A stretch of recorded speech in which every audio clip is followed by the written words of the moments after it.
my dear friends, how are you all? I hope that you're doing very great. Well, welcome back to Streamline with Ikman, and in today's video we are gonna talk about the most important topic from the agriculture. जिन भी बच्चों की stream जो है that is PCA, that is Physics, Chemistry and Agriculture, तो उनके लिए जो भी important topics है या फिर important chapters हैं, we're gonna talk about that in this particular video, क्योंकि ये बहुत ही ज़्यादा highly demanded video थी because I was only teaching biology because I myself have a PCB background.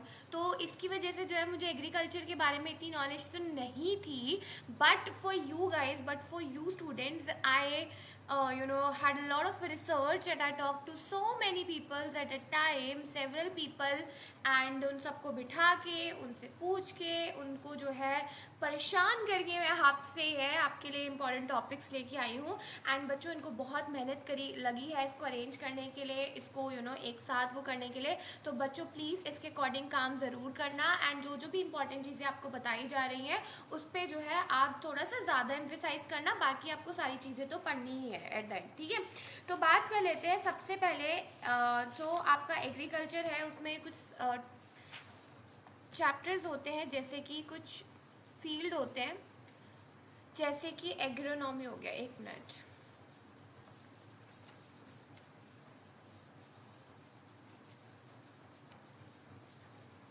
ठीक है. जैसे कि agronomy, horticulture, genetics and plant breeding, agriculture economic, extension education, plant pathology, entomology, animal husbandry. तो ये सारी चीज़ें जो है बहुत ज़्यादा इंपॉर्टेंट है, इन्हीं में से क्वेश्चंस आते हैं. मैं तुम्हें बता दूं बच्चों कि ये जो क्या कहते हैं, ये पर्टिकुलर वीडियो में I am only sharing the important topics with you. I won't be telling you the questions का practice will be doing after completing the entire syllabus. तो I will be giving you few mock papers जिसमें 200-300 question पर topic से आपको दिए जाएंगे. इतनी practice आपकी करवाई जाएगी कि आप कोई भी क्वेश्चन को इजीली अटेम्प्ट कर पाओगे. As of now I didn't had lot of time to assemble those questions as well, so just give me little more time because मेरे भी खुद एग्जाम चल रहे हैं, बहुत हेक्टिक है शेड्यूल. तो मैंने बहुत ज़्यादा टाइम निकाल के बहुत मुश्किल से टाइम निकाल के जो है आपके लिए किया है. तो प्लीज़ आप इस पे एम्फेसाइज कीजिएगा एंड जो है इसको एग्जीक्यूट कीजिएगा. सो टॉकिंग अबाउट एग्रोनॉमी, देखो एग्रोनॉमी से आपकी जो है सारी फुल फॉर्म्स जो है आपकी, ठीक है, फुल फॉर्म्स कौन कौन सी हैं, जैसे कि IARI, ICAR, है ना. ये सारी जो फुल फॉर्म्स हैं ये सब आपको आनी चाहिए. ICAR जैसे कि Indian council of agriculture research institute, है ना. ICR तो सबको ही पता है, इसके थ्रू काउंसलिंग होती है जिससे आपको एग्रीकल्चर यूनिवर्सिटी मिलती है. IARI यानी कि इंडियन एग्रीकल्चर रिसर्च इंस्टीट्यूट, ठीक है. उसके बाद ICR यानी कि Indian council agriculture research centre, I guess, हाँ, एग्रीकल्चर रिसर्च. IRR होता है, ठीक है, और IRRI होता है जैसे कि International Rice Research Institute at Manila. I don't know भाई, I don't belong to agronomy background, it's just मैं आपको बता रही हूँ, आपके लिए इन्फॉर्मेशन इकट्ठी की है मैंने, ठीक है. बाकी तो आप मेरे से ज़्यादा बेहतर जानते हैं, सो प्लीज़ आप इस पर ज़्यादा एम्फेसाइज कीजिएगा. सारे एग्रीकल्चर इंस्टीट्यूट्स आपको याद करने हैं, जैसे कि ये जो है आपका CIMMYT, दैट स्टैंड फॉर कुछ है, आई डोंट नो स्टैंड वैंड का.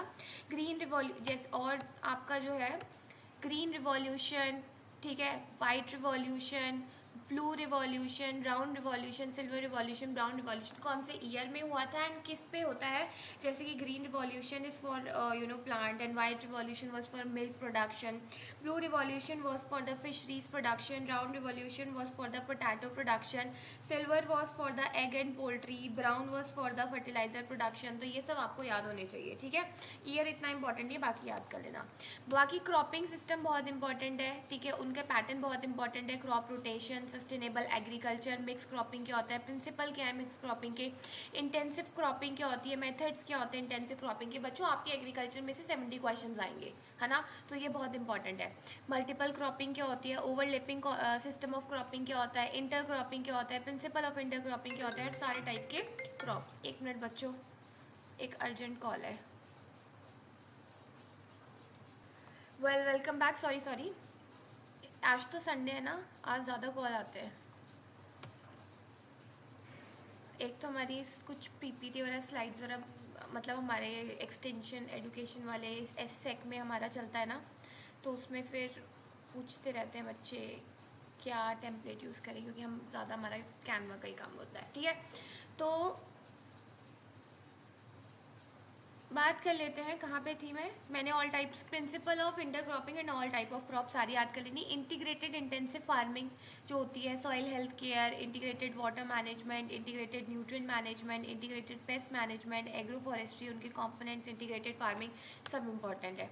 Organic farming, remote sensing in agriculture, crop production बहुत इंपॉर्टेंट है।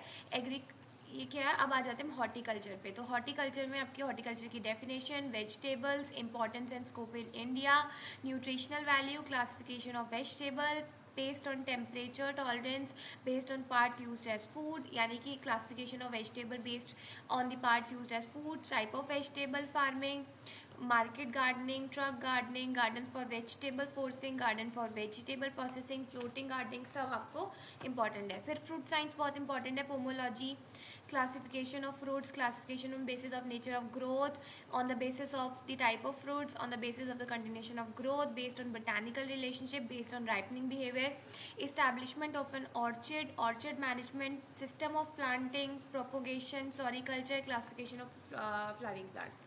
उसके बाद जेनेटिक एंड प्लांट ब्रीडिंग में जेनेटिक्स बहुत इंपॉर्टेंट है। ठीक है, genetic material, mutation, plant breeding, pollination, bulk method, method of cross pollination, hybrid varieties, synthetic varieties, ये बहुत इंपॉर्टेंट है। उसके बाद एग्रीकल्चर इकोनॉमिक में production and factor of production. ठीक है, उसके बाद agriculture marketing, market structure, agriculture finance, RBI, regional rural bank. ठीक है, land classified, land reforms, rainbow revolution, सब इंपॉर्टेंट है। अब एक्सटेंशन एजुकेशन में extension by various agencies, organisations, agriculture extension, national plans of India, rural development programme, Indian community development programme. उसके बाद plant pathology में आपकी इंपॉर्टेंस ऑफ प्लांट डिजीजेस बहुत important है। मैंने बहुत लोगों से ये प्लांट डिजीजेस सुना था कि बहुत आती हैं। Causes of plant diseases, classification of plant. और बच्चों मैं एक बात आपको बता देती हूँ कि जो भी ना आपकी होती हैं ये जो फुल फॉर्म्स है, ठीक है, जैसे कि ICR, IDMPA जो भी हैं, इनको अच्छे से याद करके जाना, क्योंकि मैंने सुना कि फुल फॉर्म्स बहुत आती हैं। एंटोमोलॉजी में IPM, type of paste, insect pest control, classification of insecticide, pesticide application, equipment, biopesticide, ये सब आता है। एनिमल हस्बेंड्री में present and future status of animal husbandry in India की कितना फिलहाल इंडिया में कितना स्टेटस है उनका। कैटल ब्रीड्स, ठीक है, उसके बाद उनकी characteristics, Indian cattle breed, dual purpose breed, care of cattle, poultry southern peninsular reason में, ईस्टर्न रीजन में और नदर्न टेम्परेट रीजन में कैसे कैसे होता है, और शीप वाला सब इम्पॉर्टेंट है। ठीक है, सो ये सब आपके इम्पॉर्टेंट चीज़ें, ये सारे इंपॉर्टेंट कॉन्सेप्ट बच्चों मैं आपको इनको इतना डिटेल में नहीं समझा सकती हूँ, because I am not from the agriculture background, I am from the biology and but बाकी ये सब इतना तो बेसिक्स हैं, ये तो पता ही है, हम लोगों को भी पता ही है। तो ये तो जो है इन चीज़ों को बेसिक जो चीज़ें हैं इनको ऊपर से सब याद करके जाना, और सारी फुल फॉर्म्स को एटलीस्ट याद करके ज़रूर जाना। कुछ डेट्स वगैरह, कुछ साइंटिस्ट वगैरह, तो उनके नाम ज़रूर याद करके जाना। Well that's all for this video, I hope you like it, and if you like it then do like, subscribe and share to streamline with इकमल। बाकी ये PDF अगर आपको चाहिए तो मैं आपको टेलीग्राम पे शेयर कर दूंगी। That's all for this video, till that tata bye bye. अब मैं चाहती हूँ बाय।